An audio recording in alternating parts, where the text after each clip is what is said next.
Bismillahirrahmanirrahim. Today we are going to discuss the strategies of school improvement. We have started the third chapter. ठीक है, third chapter में हमने सबसे पहले school improvement के बारे में पढ़ा कि what is school improvement, how can we improve the school. Then we discussed the objectives of school improvement, that what are the objectives of school improvement and how can it help us in improving the overall performance of the school. Then we move towards the key areas and identify that what are the key areas that can be improved, that should be kept in focus while improving the school.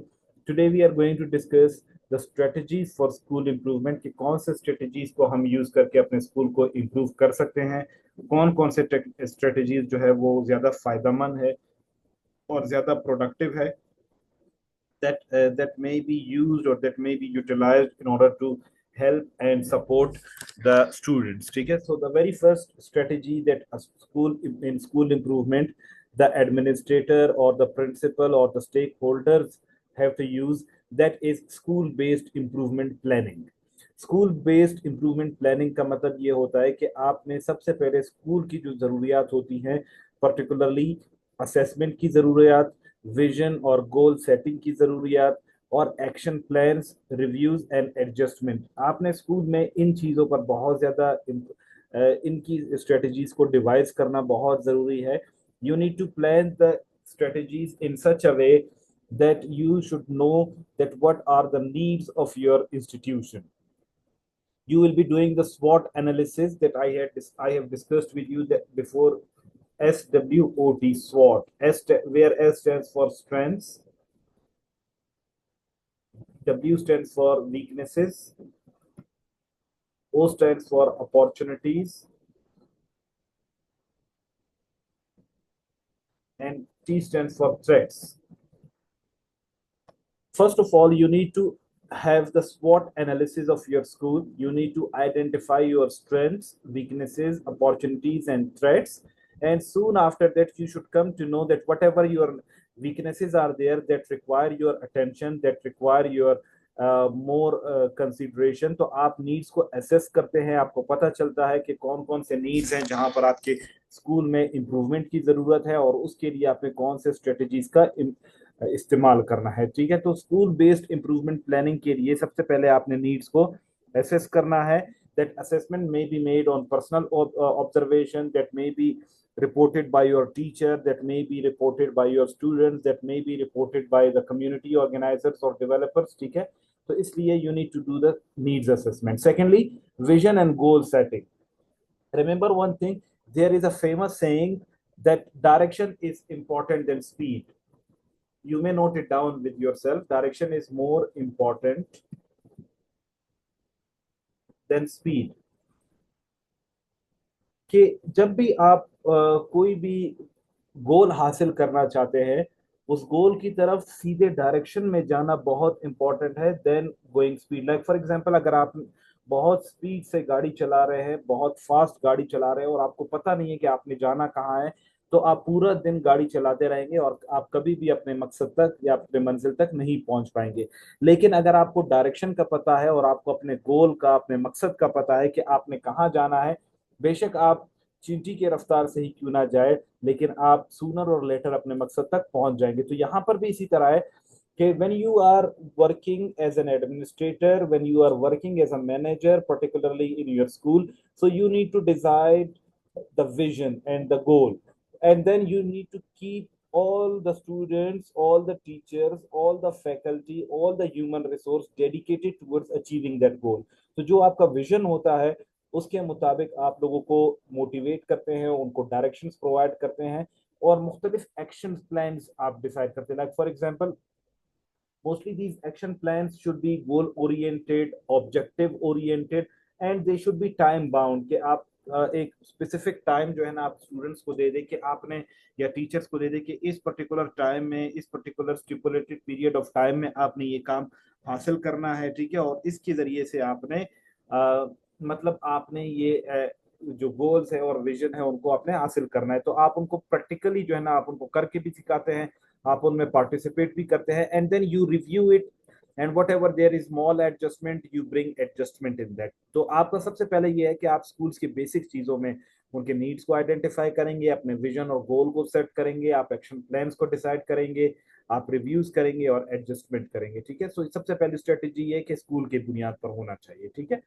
Secondly capacity improvement.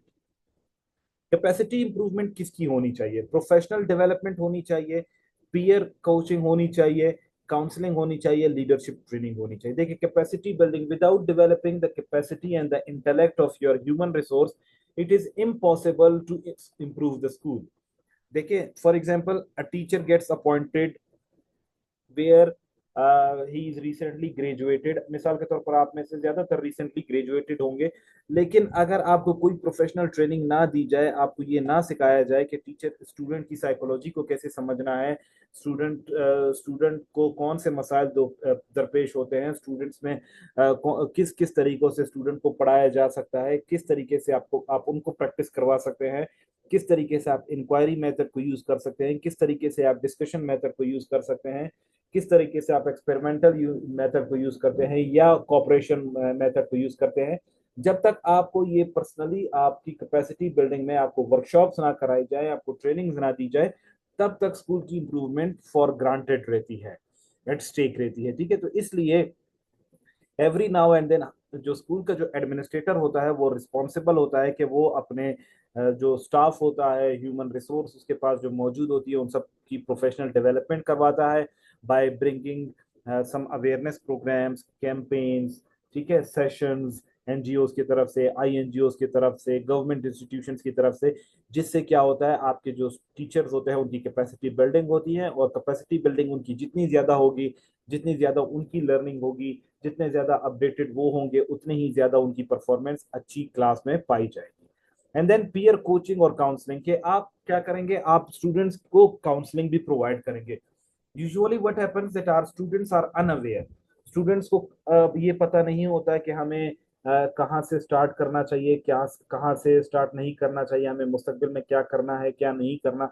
तो it is very important कि आप students को देखिए। Usually आजकल क्या होता है, for all of you, आप सब कॉम्पिटिटिव एग्जाम्स की तैयारी कर रहे हैं, ठीक है, आप पीसीएस की, सीएसएस की, हेडमास्टर की, किसी भी पोस्ट की तैयारी कर रहे हैं, तो सूनर और लेटर अल्लाह पाक आप लोगों को कामयाबियों से हमकिनार करेगा। तो आप लोगों ने जब जाना है, फॉर एग्जांपल, जब मैं लेक्चरर अपॉइंट हुआ गवर्नमेंट बॉयज डिग्री कॉलेज में, तो मैंने तकरीबन 5 महीने 17 दिन टोटल जो है ना उसकी सर्विस की।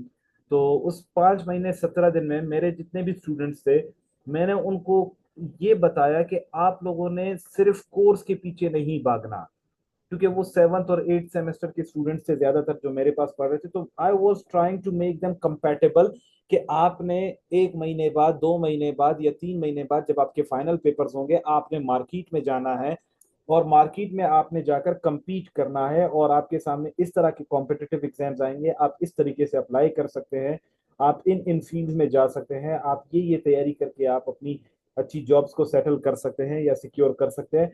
तो आप क्या करते हैं, जब आप उनको काउंसलिंग प्रोवाइड करते हैं, आज जब वो मार्केट में आए, तो आज जब उन्होंने पोजीशंस हासिल की, जब वो स्टूडेंट्स किसी अच्छे मकाम पर पहुंचे हैं, so they all regard me with the saying कि सर, हमने 6 सेमेस्टर 7 सेमेस्टर गुजारे, लेकिन आपने हमें, क्योंकि वो 5 महीने 17 दिन में 3 महीने तो छुट्टियां थी, दिसंबर से फेब तक, 2 महीनों में मैंने जो उनको सिखाया वो उनको, और 2 महीने में भी, मतलब आप देखें कि अगर उसको आप 8 वीक्स में काउंट करें, so I had the duty only on 3 days के, थर्सडे, फ्राइडे और Saturday, and that was also of 2 hours. ठीक है, तो उन 2 आवर्स में भी मैंने क्या किया, कोशिश किया कि उनकी काउंसलिंग की जाए, उनकी कोचिंग की जाए, ताकि उनको वो चीजें सिखाई जाए जो मुस्तकबिल में उनको जरूरत पड़ती है।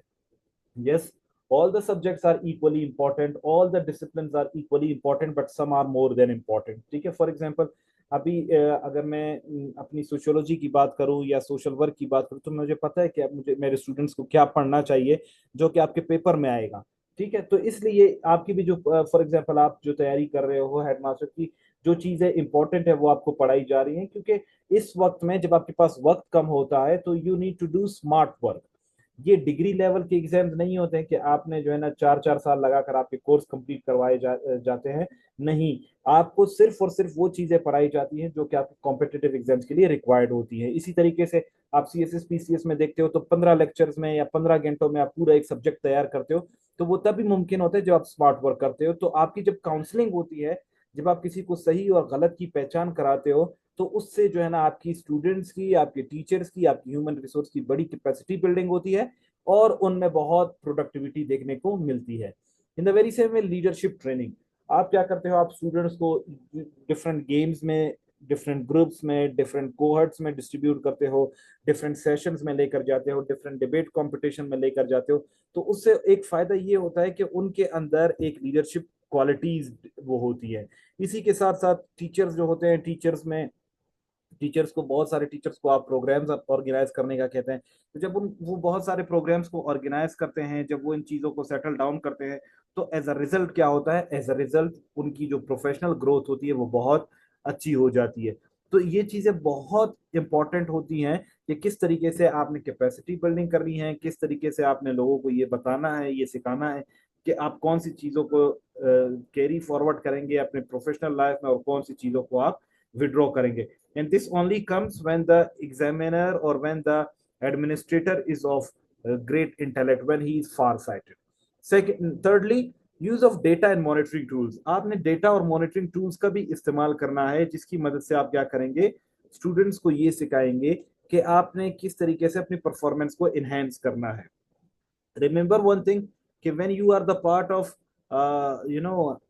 old and rotten system where everything was crippled, where everything is taken for the granted, तो वहां पर आपकी मॉनिटरिंग और आपका डेटा जो है वो बहुत गैर संजीदा आता है। ठीक है, तो स्कूल की परफॉर्मेंस को कलेक्ट करने के लिए, उसके डेटा को कलेक्ट करने के लिए आप रिजल्ट्स को एनालाइज करते हैं, आप उनके मंथली माई परफॉर्मेंस टेस्ट को एनालाइज करते हैं, उनके बाकी एक्स्ट्रा को करिकुलर एक्टिविटीज में उनकी परफॉर्मेंस को एनालाइज करते हैं, आप उसमें मॉनिटरिंग फ्रेमवर्क्स लगाते हैं, आप की पॉइंट्स इंडिकेटर्स लगाते हैं कि आपकी परफॉर्मेंस, आपका ग्राफ ऊपर जा रहा है या नीचे आ रहा है।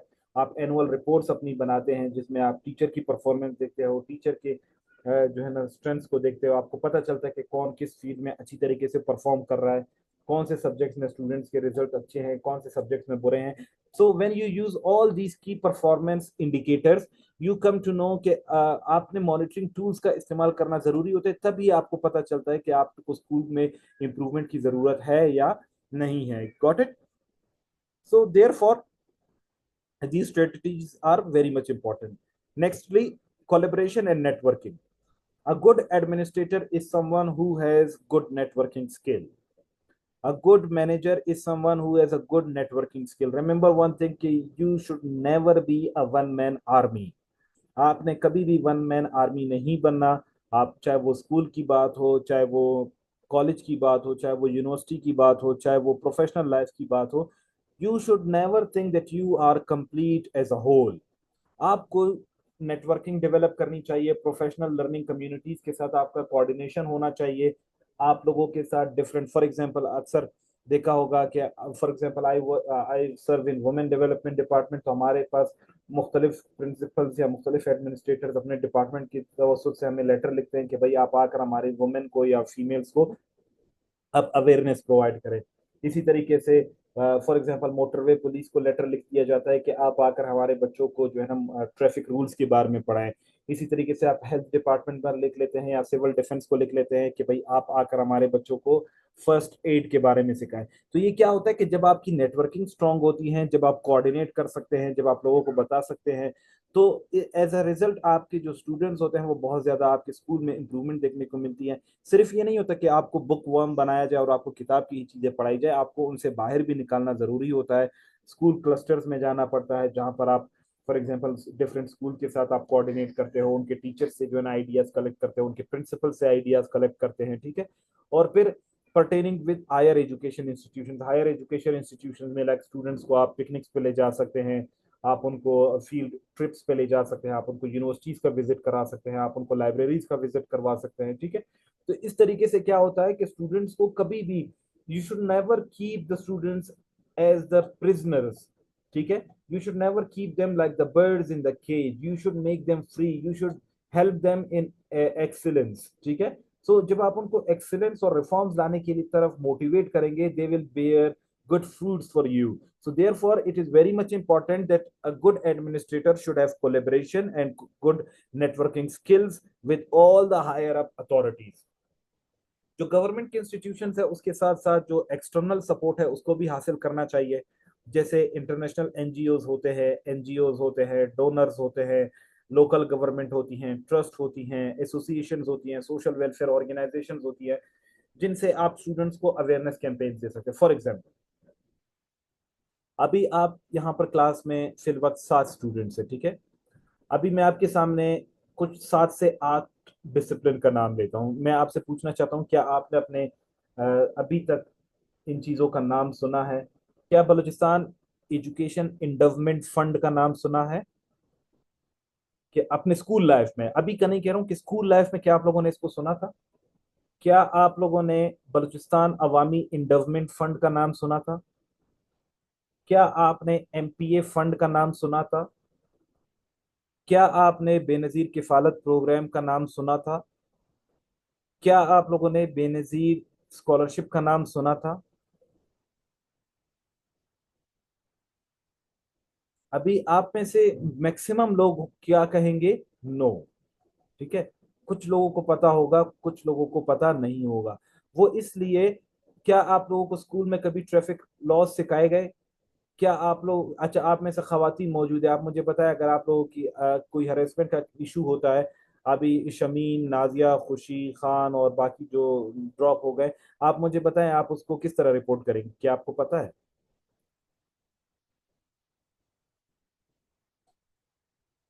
Do you all know? नहीं, आपको पता नहीं होगा। वो इस वजह से क्योंकि आपको अवेयरनेस नहीं दी गई है, ठीक है। याद रखें कि अच्छे एडमिनिस्ट्रेटर ये होते हैं जो स्टूडेंट्स को को करिकुलर एक्टिविटीज भी करवाते हैं, जिसमें बहुत सारी चीजें उनको सिखाई जाती है कि what are the dos, what are the don'ts, ठीक है। आपके साथ अगर कोई भी इस तरह का इशू होता है तो आप 1089 पे कॉल करके 24 घंटे आप psychological support, social support, legal support सब हासिल कर सकते हैं। That would be free of cost. तो आप क्या करते हैं? आप एनजीओज, आई एनजीओज को उस पे अपने सपोर्ट में लेकर, आप उनके डोनर एजेंसीज के साथ कोऑर्डिनेट करके, आप लोकल गवर्नमेंट को या एसोसिएशंस को या सोशल वेलफेयर ऑर्गेनाइजेशंस को सामने रखकर एसएसपी प्रोग्राम में आप स्टूडेंट्स को स्कॉलरशिप प्रोवाइड कर सकते हैं।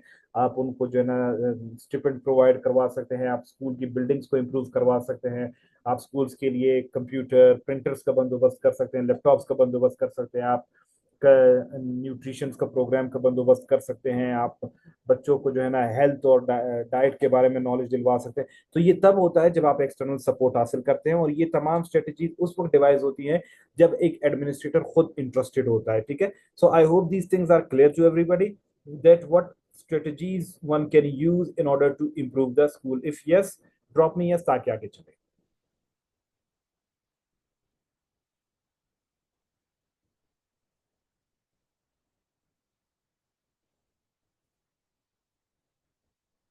Clear to everybody?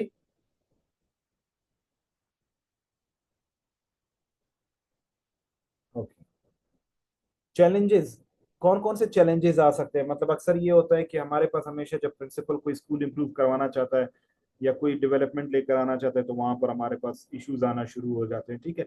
तो कौन कौन से? सबसे पहले ये होता है कि इम्प्रॉपर ऑडिटिंग एंड बजटिंग। हमारे पास अक्सर ये होता है कि गवर्नमेंट इदारे होते हैं, गवर्नमेंट इदारों में क्योंकि हमेशा गवर्नमेंट जो है ना इतना ज्यादा बजट नहीं देता, गवर्नमेंट इतना ज्यादा सपोर्ट नहीं करता, और वो उसकी जो है ना ऑडिटिंग भी नहीं होती, उसका चेक एंड बैलेंस भी नहीं होता, उसमें तमाम चीजें जो है ना वो सपोर्ट नहीं मिल रही होती, तो उसका जो बजट होता है बहुत लिमिटेड होता है। इस वजह से वो ज्यादा एक्सेलेंस की तरफ नहीं जा पाते, स्कूल्स कभी भी अपने आप को इम्प्रूव नहीं कर पाते। So it is therefore very much important कि जब आपके पास प्रॉपर ऑडिटिंग होगी तब आप इम्प्रूव कर सकते हैं, या बजटिंग होगी तब आप इम्प्रूव कर सकते हैं। तो सबसे पहला जो चैलेंज आता है स्कूल इम्प्रूवमेंट में, तो इम्प्रॉपर ऑडिटिंग जब होती है तो उस वक्त जो है ना हमारे पास बहुत सारे प्रॉब्लम्स देखने को मिलते हैं। Lake of social change, conformity. Conformity का मतलब होता है एक्सेप्ट करना।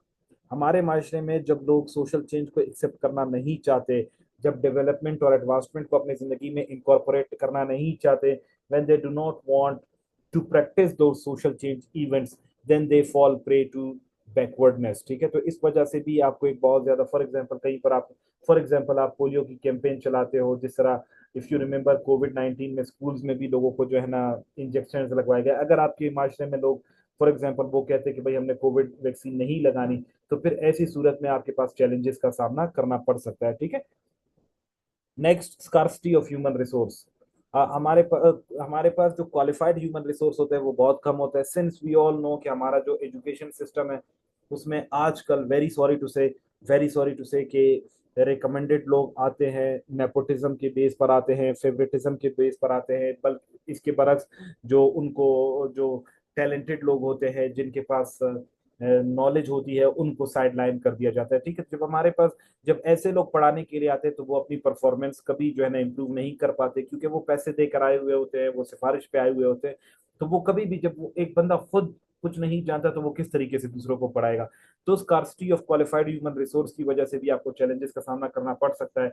आप अपना वक्त, आपका कोर्स वक्त में कंप्लीट नहीं होता, आपके स्टूडेंट्स अच्छी तरीके से नहीं सीखते, आपका स्कूल का रिजल्ट बहुत बिगड़ जाता है। ठीक है, तो इस वजह से आपको जो है ना बहुत सारे मुश्किलात का सामना करना पड़ सकता है। हायर स्टूडेंट टीचर रेशो, अक्सर ये होता है कि आपके पास जो है ना वन टीचर स्कूल होता है या वन टीचर क्लास होती है, या एक टीचर पर जो है ना 20 20 30 30 40 40 स्टूडेंट्स जो है ना वो पढ़ा रहा होता है। तो उसकी वजह से जो क्वालिटी होती है और जो स्टैंडर्ड होती है बहुत कॉम्प्रोमाइज हो जाती है। Like for example, how is it possible कि एक सिंगल टीचर 40 बंदों 50 बंदों की क्लास को मैनेज करे, उन सबको पढ़ाए, उन सबकी कॉपीज को चेक करें, उनकी क्लीनिनेस को चेक करें, उन सबको ऑर्गेनाइज करें, उन सब पर इंडिविजुअल कंसंट्रेशन करे, इट इज इम्पॉसिबल। ठीक है, तो जब आपके पास टीचर्स की तादाद लिमिटेड होती है, बहुत ज्यादा कॉम्प्रोमाइज होती है, तो ऐसी सूरत में भी आपको चैलेंजेस का सामना करना पड़ सकता है। इनइफेक्टिव कैपेसिटी बिल्डिंग, जब टीचर्स या स्टूडेंट्स की जो कैपेसिटी होती है वो ज्यादा इंप्रूव नहीं होती, इनइफेक्टिव होती है, फायदेमंद नहीं होती, when they do not perform as per the required policies, as per the required needs, तो ऐसी सूरत में उनके पास आपके स्कूल में बहुत ज्यादा चैलेंजेस देखने को मिल सकती है। रिसोर्स एलोकेशन एंड पॉलिटिकल और कल्चरल इन्फ्लुएंस, अक्सर आपने देखा होगा कि हमारे सोसाइटी में हमारे स्कूल जो होते हैं वहां पर नवाब साहब और सरदार साहब के जो है ना बकरियां बांधे हुए होते हैं, टीचर जो है ना वहां पर हाजिर नहीं होते, कल्चरल इन्फ्लुएंस होता है, पॉलिटिकल इन्फ्लुएंस होता है, वो प्रिंसिपल को फोन कर लेते कि भाई ये मेरा बंदा है, इनसे ड्यूटी ना ले, ये मेरे घर पे काम कर रहा होता है। तो जब आपके रिसोर्सेज बहुत कम एलोकेटेड होते हैं और आपके पास जब कल्चरल इन्फ्लुएंस होता है, पॉलिटिकल इन्फ्लुएंस होता है, जब प्रिंसिपल साहब खुद सिफारिश पर आए हुए होते हैं, तो वो अपने नवाब और सरदार की बात को कैसे टाल सकते हैं। ठीक है, तो ऐसी सूरत में आपको बहुत ज्यादा प्रॉब्लम्स का सामना करना पड़ सकता है। आपके स्टूडेंट्स डिप्राइव रहेंगे अच्छी क्वालिटी एजुकेशन से, डिप्राइव रहेंगे क्लासेस से, डिप्राइव रहेंगे स्टैंडर्ड से। तो रिसोर्स एलोकेशन भी बहुत लिमिटेड होती है, उसकी वजह से भी हमारे पास स्कूल में मसला होता है, और पॉलिटिकल और कल्चरल इन्फ्लुएंस होने की वजह से भी। क्योंकि अक्सर ये होता है कि हमारे जो, वेरी सॉरी टू से, हमारे ट्रेडिशनल सोसाइटीज में हमारे जो स्टेक होल्डर्स होते हैं वो नहीं चाहते कि हमारे बच्चे पढ़े और आगे जाए, because if they will study tomorrow, they will question the authority of their tribal chiefs, tribal heads और feudal lords। ठीक है, तो इस वजह से वो चाहते हैं कि भाई लोगों को बॉन्डेड लेबर में ही रखें, लोगों को रिस्ट्रिक्टेड ही रखें, जिसकी वजह से हमारे पास हमारी जो क्वालिटी होती है वो कॉम्प्रोमाइज होती है। Lake of interest and monitoring and evaluation, कभी कभार स्टूडेंट्स की तरफ से इंटरेस्ट नहीं होता, टीचर्स की तरफ से इंटरेस्ट नहीं होता, या ओवरऑल जो एडमिनिस्ट्रेटर या प्रिंसिपल होता है वो उसका इंटरेस्ट स्कूल की इंप्रूवमेंट नहीं होती, जबकि उसका अपना बैंक बैलेंस उसने भरना होता है, या मॉनिटरिंग या इवेल्युएशन जब नहीं होती, जैसे प्रिंसिपल जाकर क्लासेस को चेक नहीं करता, इंस्पेक्शंस नहीं होते, तो ऐसी सूरत में क्या होता है, ऐसी सूरत में स्कूल इंप्रूव नहीं होता। और अकाउंटेबिलिटी एंड ट्रांसपेरेंसी होनी चाहिए, जैसे ऊपर भी मैंने आपको बताया कि हर शख्स को जिम्मेदार करार देना चाहिए, हर शख्स अपने अपने काम का रिस्पॉन्सिबल हो, वो अकाउंटेबल हो, और हर काम जो हो वो ईमानदारी से होना चाहिए, हर चीज को ईमानदारी से इम्प्लीमेंट करना चाहिए, ट्रांसपेरेंट होना चाहिए, उसका जो है ना मुहासबा होना चाहिए, जिसकी मदद से अगर हम ये तमाम चीजें करेंगे तो हमारे स्कूल इंप्रूव होगा। लेकिन अगर हमारी ये चीजें नहीं होती है तो हमारे पास हमारे स्कूल की जो क्वालिटी होती है वो कॉम्प्रोमाइज हो जाती है। So I hope you all got it. If you have any question related to this you may ask me, if not drop me yes, ताकि हम आगे जाए।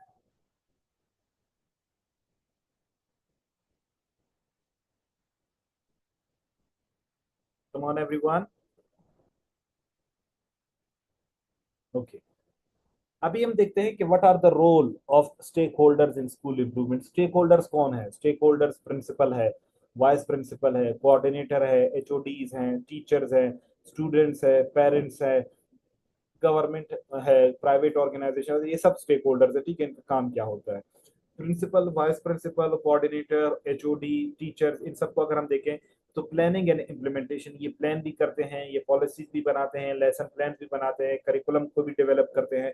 तो ये प्लान करना और उसको इम्प्लीमेंट करना भी इनका काम है, ठीक है। They are responsible for planning the things, they are responsible for implementing their plans in letter and spirit in the school. They should continuous learning and professional growth, इनमें जो टीचर्स होती हैं या जो स्टूडेंट्स होते हैं या जो तमाम ये जो स्टेक होल्डर्स हैं, ये खुद भी जो है ना अपने आप को लर्निंग से दूर ना करें, because man is always in the process of learning, ठीक है। तो अपनी प्रोफेशनल ग्रोथ हासिल करती रहे, अपने डेवलपमेंट हासिल करते रहे। एज अ रिजल्ट क्या होगा, इनकी जो क्वालिटी होगी और स्टैंडर्ड होगी बहुत ज्यादा इंप्रूव होंगी, ठीक है। एंड देन ट्रांसपेरेंसी भी होनी चाहिए। they should they should maximize the transparency in their school. Everyone should be brought in the brought in the custody in the umbrella of budgeting and accounting and auditing, ठीक है। and everybody should be held responsible for their duties.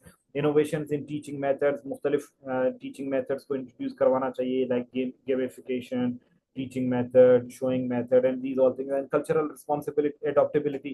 Every teacher, every principal, every coordinator has to learn the local culture, और जो cultural रिवायात है, जो cultural teachings है, उनको adaptive nature में होना चाहिए, उनको एडॉप्ट करना चाहिए, उनको काउंसलिंग करना चाहिए और असेस करना चाहिए। These all are the qualities that principal, vice principal, coordinator, HOD और टीचर शुड पोजेस, के वो टीचर्स वो क्योंकि सीनियर होते हैं, वो जब एक्सपीरियंस्ड होते हैं तो वो स्टूडेंट्स को ये तमाम चीजें अच्छी तरीके से सिखाते हैं। इसी तरह स्टूडेंट और पेरेंट्स के दरमियान ये कम्युनिटी जो होता है, उनमें क्या जरूरी है कि दे शुड एक्टिवली पार्टिसिपेट। वो अपने टीचर्स के साथ कोऑर्डिनेट करे, वो स्टूडेंट्स के साथ कोऑर्डिनेट करे, वो उनके साथ उनकी जो परफॉर्मेंस है उनको डिस्कस करे। एज अ रिजल्ट क्या होता है, उनके पास स्कूल को इम्प्रूव करने में मदद मिलती है, क्योंकि उनके पास फीडबैक कंटिन्यूअस आ रहा होता है। Building constructive and productive school learning environment, के वहां पर जो स्कूल होता है, स्कूल में कंस्ट्रक्टिव एनवायरनमेंट डेवलप करें, प्रोडक्टिव एनवायरनमेंट क्रिएट करें, जिससे वो क्या कर सकते हैं, स्कूल का जो एनवायरनमेंट होता है काफी पॉजिटिव डेवलप होगा और सारे स्टूडेंट जो है ना पढ़ने की तरफ रागिब होंगे। कोशिश ये करें कि आपने क्या करना है, स्टूडेंट्स को रोल मॉडल दिखाने हैं, जिस तरह आप वो लोग जो अच्छी पोजीशन हासिल कर चुके हैं, जो अच्छा मकाम हासिल कर चुके हैं, आपने उनके साथ उनके इंटरेक्टिव सेक्शंस करवाने होते हैं, ताकि उनको पता चल सके, वो एक आइडियल पर्सनैलिटी अपने जहन में रख सके कि भाई मैंने ये करना होगा, ठीक है। जैसे फॉर एग्जांपल आप ज्यादातर जब प्राइवेट स्कूल्स में जाते हैं और जो अच्छी क्वालिटी और स्टैंडर्ड के स्कूल जाते हैं, तो उनको पता होता है कि हमने सीएसएस करना है, हमने पीसीएस करना है, हमने ब्यूरोक्रेसी की तरफ जाना है। लेकिन हमारे गवर्नमेंट स्कूल्स में ये तमाम चीजें जो है ना कॉम्प्रोमाइज होती हैं, उनको पता नहीं होता। बस सारे स्टूडेंट्स के सर हमने डॉक्टर बनना है, सर हमने पायलट बनना है, लेकिन उसको पता नहीं होता कि उसके लिए कौन से डिग्रीज की जरूरत होती है, क्या डायरेक्शन की जरूरत होती है, ठीक है। तो आप क्या करते हैं, आप जब ये तमाम स्टेक होल्डर्स अपना किरदार अदा करते हैं तो उनमें ये तमाम बेनिफिट्स देखने को मिलती है। सोशल वेलफेयर की एक्टिविटीज होनी चाहिए, like for example charity collection होनी चाहिए। जैसे मिसाल के तौर पे कुछ दिन पहले बायजीद खरोटी जब ट्री प्लांटेशन कर रहा था, तो वो कह रहा था कि कोई इस्लामिया स्कूल का एक छोटा बच्चा आया और उसने उसको 600 रुपीज दिए। तो ये क्या है, सोशल वेलफेयर की एक्टिविटीज है कि आप स्टूडेंट्स को भी सिखाएं कि भाई आपने सफाई का ख्याल रखना है, आपने ट्री प्लांटेशन करनी है, आपने गरीबों की मदद करनी है। क्वालिटी असेसमेंट होनी चाहिए कि इस तरह नहीं कि बस आपने टेस्ट ले लिया और उसको चेक किए बगैर आपने स्टूडेंट्स को रिजल्ट दे दिए, ठीक है। आपने उसकी क्वालिटी को असेस करना है, आपने इन तमाम चीज़ों को चेक करना है, उनकी जो तमाम कंसर्न्स होते हैं, जो कंप्लेंट होते हैं, उनको एड्रेस करना होता है टाइमली। और वॉलंटियर कंट्रीब्यूशन भी देनी होती है स्टूडेंट्स को। आप कह सकते हैं कि भाई आप कोई एनजीओज एनजीओज में कंट्रीब्यूशन दे सकते हैं, जिसकी मदद से आप वॉलंटियर तौर पर आप स्टूडेंट्स के साथ अच्छी तरीके से कोऑपरेट कर सकते हैं और चीज़ों को सीख सकते हैं, ठीक है। तो ये तमाम चीज़ें बहुत इंपॉर्टेंट है। इसके साथ साथ गवर्नमेंट और प्राइवेट इंस्टीट्यूशंस को भी आप यूज कर सकते हैं।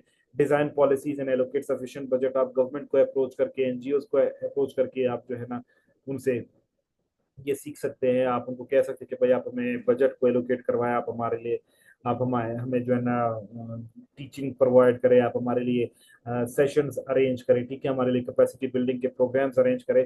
तो ये तमाम चीज़ें इंसान को बहुत ज़्यादा, ये स्कूल को बहुत ज़्यादा इम्प्रूव कर सकते हैं। अक्सर एनजीओ ये होते हैं कि वो आपके लिए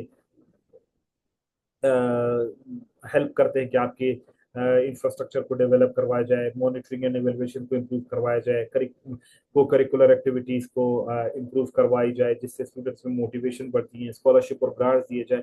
तो ये तमाम चीज़ें क्या होती है, ये तमाम चीज़ें हमारे स्टेक होल्डर्स को जब आप ऑन ऑन ग्राउंड लेते हैं, ऑन बोर्ड लेते हैं, तो हमारी स्कूल्स की इम्प्रूवमेंट होती है. So I hope you all got it. If yes, मुझे यस कहें ताकि हम आगे चलें.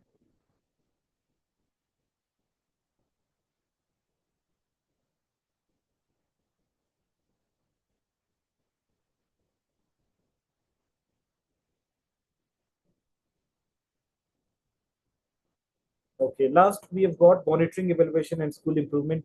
आपने क्या करना है, आपने की परफॉर्मेंस इंडिकेटर्स को देखना है. ठीक है, कुछ चीजें हैं जो आपको बताएंगे कि आपके स्कूल ऊपर जा रहा है या नीचे जा रहा है, उसकी जो इम्प्रूवमेंट है वो ऊपर हो रही है या नीचे हो रही है. तो सबसे पहले उसमें ये है लिटरेसी रेट, कि अगर आपके इलाके का, आपके स्कूल का लिटरेसी रेट बढ़ रहा है तो इसका मतलब है, आपको पता चल जाएगा कि आपका जो मुल्क है, आपकी जो कंट्री है, उसमें आपकी जो स्कूल की परफॉर्मेंस है वो बहुत अच्छी जा रही है. आपकी जो कम्युनिटी में जो स्कूल्स है उसकी परफॉर्मेंस अच्छी है, इस वजह से आपकी लिटरेसी बढ़ रही है. रिटेंशन रेट्स, रिटेंशन रेट्स ये होता है कि अक्सर स्कूल्स में जो है ना, बच्चे स्कूल आते हैं और फिर वो ड्रॉप आउट का शिकार हो जाते हैं. ड्रॉप आउट, ड्रॉप आउट का मतलब है ये स्कूल से चले जाते हैं, स्कूल छोड़ देते हैं. तो जितने बच्चे स्कूल में रह जाते हैं और आगे क्लास में चले जाते हैं, ठीक है, तो वो उनको हम रिटेंशन रेट कहते हैं. कि जितने ज्यादा बच्चे आगे क्लासेस में चले जाते हैं और स्कूल में ही रहते हैं और मजीद पढ़ रहे होते हैं, तो उनको हम रिटेंशन रेट जितना ज्यादा होगा तो उतना ज्यादा आपके पास आपकी जो परफॉर्मेंस है, स्कूल की इंप्रूवमेंट है, वो ज्यादा होगी. ठीक है, एग्जाम पास परसेंटेज, आपके स्टूडेंट्स ज्यादा एग्जाम पास करें तो मतलब आपका जो मॉनिटरिंग और इवेल्युएशन और स्कूल की इंप्रूवमेंट है वो बहुत ज्यादा अच्छी है. और अगर ड्रॉप आउट कम है, ठीक है, तो आपको ऑटोमेटिकली पता चल जाएगा कि आपके स्कूल में जो परफॉर्मेंस है वो बहुत अच्छी रही है. लेकिन अगर ड्रॉप आउट ज्यादा है तो फिर आपको पता चल जाना चाहिए कि आपकी स्कूल की performance up to the mark नहीं है. इंटरनल और external evaluation of the institution भी करवाई जा सकती है. आप एनजीओस को, आई एनजीओस को, सोशल वेलफेयर इंस्टीट्यूशंस को, डायरेक्टर्स को, डीजीज को, सेक्रेटरीज को कह सकते हैं. वो आपके विजिट के लिए आ सकते हैं, वो आपके इंस्पेक्शंस कर सकते हैं, जैसे अक्सर स्कूल में करवाया जाता था. ठीक है, तो इसके जरिए से आप स्कूल्स की मॉनिटरिंग को इवेलुएट कर सकते हैं. एनुअल रिपोर्ट्स भी होनी चाहिए, स्टेक होल्डर्स को वो उसके बारे में बताना चाहिए, जिससे आपकी मॉनिटरिंग हो सकती है. और फिर कुछ मेथड्स हैं जिसको इस्तेमाल किया जा सकता है स्कूल इंप्रूवमेंट के मेथड्स के लिए. ये सिर्फ आपको पता होना चाहिए कि पाकिस्तान में कौन कौन से चल रहे हैं. होल स्कूल इंप्रूवमेंट प्रोग्राम एक चल रहा है, ठीक है, पाकिस्तान गवर्नमेंट की तरफ से, कि पूरे ओवरऑल स्कूल को इम्प्रूव करवाना चाहिए. ठीक है, पाकिस्तान एजुकेशन फाउंडेशन पैफ मौजूद है जो कि एजुकेशन को इम्प्रूव करवाना चाह रहे हैं. इसी तरीके से यूके या यूएसए में स्कूल इंप्रूवमेंट प्लान्स चल रहे होते हैं. British Council school leadership programmes चल रहे होते हैं.